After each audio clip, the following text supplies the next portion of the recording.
नमस्कार. आज आपण एका महत्वाच्या विषयावर बोलणार आहोत, लठ्ठपणा. म्हणजे शरीरात अतिरिक्त चरबी जमा होते आणि त्याचे आरोग्यावर वाईट परिणाम होतात. हो, ही एक वैद्यकीय स्थिती आहे हे लक्षात घेणं महत्वाचं आहे. अगदी. आणि सुरुवातीलाच सांगायचं तर आपल्याला जी माहिती मिळाली आहे त्यानुसार बॉडी मास इंडेक्स म्हणजे BMI जर 30 पेक्षा जास्त असेल तर सर्वसाधारणपणे लठ्ठपणा मानला जातो. पण हा फक्त एक आकडा नाही का? यामागे बरंच काही आहे. बरोबर. तर याची कारणं काय असू शकतात यावर जरा बोलूया. जी माहिती आपल्याकडे आहे त्यात बऱ्याच गोष्टी दिसतात.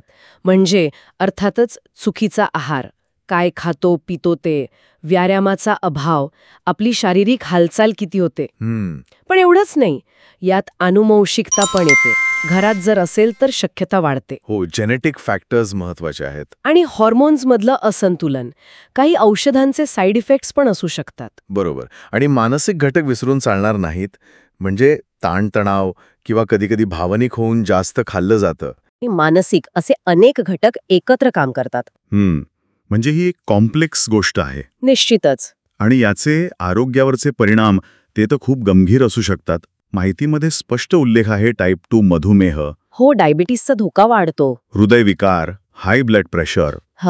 स्लीप apnea म्हणून एक त्रास आहे. म्हणजे झोपेत श्वास थांबतो काही वेळासाठी. हो, आणि त्याचा दिवसा पण खूप थकवा जाणवतो मग. बरोबर. फॅटी लिव्हरची समस्या, सांधेदुखी, विशेषतः गुडघे आणि कंबर. ऑस्टिओआर्थरायटिस ज्याला म्हणतात. म्हणजे वजन जास्त असल्याने सांध्यांवर ताण येतो. इतकंच नाही तर काही प्रकारचे कर्करोग होण्याचा धोकाही वाढतो असं दिसतंय माहितीत. हो, हे पण सांगितलं आहे.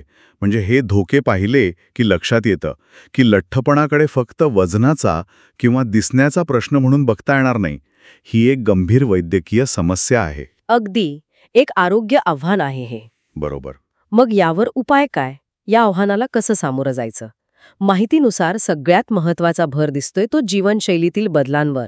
म्हणजे अर्थातच संतुलित आहार. म्हणजे काय खातो यावर लक्ष देणं. फायबर, प्रोटीन्स, चांगले फॅट्स आहारात असणं. आणि नियमित व्यायाम.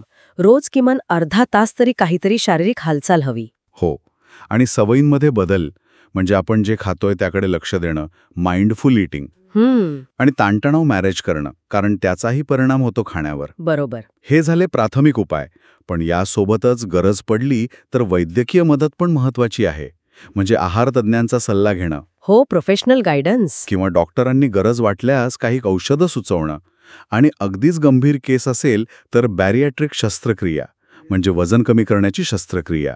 अच्छा. पण इथे एक गोष्ट स्पष्ट केली आहे की त्रिफळा, गुग्गुळ किंवा ग्रीन टी सारखे जे नैसर्गिक उपाय सांगितले जातात, जे बरेच लोक वापरतात, हो, ते मुख्य उपचारांना फक्त मदत करू शकतात. त्यांची जागा घेऊ शकत नाहीत.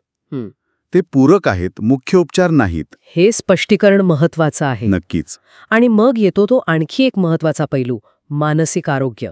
चिंता, नैराश्य, कमी आत्मविश्वास, या सगळ्याचा लठ्ठपणाशी संबंध जोडलेला दिसतोय माहितीत. हो. आणि हे एक दुष्टचक्र असू शकतं. म्हणजे वजनामुळे चिंता वाढते आणि चिंतेमुळे खाण्यापिण्याच्या सवयी बिघडतात. बरोबर. आणि म्हणूनच भावनिक आधार मिळणं किंवा गरज वाटल्यास समुपदेशन घेणं हे उपचारांचा एक महत्वाचा भाग असू शकतं, असंही माहिती सांगते. म्हणजे फक्त शारीरिक नाही तर मानसिक बाजू पण सांभाळायला हवी. अगदी. हा एक सर्वांगीण दृष्टिकोन गरजेचा आहे. तर मग या सगळ्या चर्चेतून आपण काय लक्षात ठेवायचं? थोडक्यात काय? लठ्ठपणा ही एक गुंतागुंतीची समस्या आहे. त्याची कारणं अनेक आहेत, परिणाम गंभीर आहेत. आणि उपाय पण एकाच प्रकारचे नाहीत. जीवनशैलीतील बदल तर आवश्यक आहेतच. पण गरज पडल्यास वैद्यकीय मदत आणि नैसर्गिक उपाय पण मदतीला येतात. बरोबर. आणि हो, सगळ्यात महत्त्वाचं म्हणजे मानसिक आरोग्याची भूमिका विसरून चालणार नाही. या सगळ्या माहितीच्या आधारावर एक विचार नक्की येतो मनात की लठ्ठपणाचं जर प्रभावी व्यवस्थापन करायचं असेल तर आपण शारीरिक आरोग्या इतकंच महत्त्व मानसिक आरोग्याला देणं हे किती गरजेचं आहे यावर विचार करायला हवा.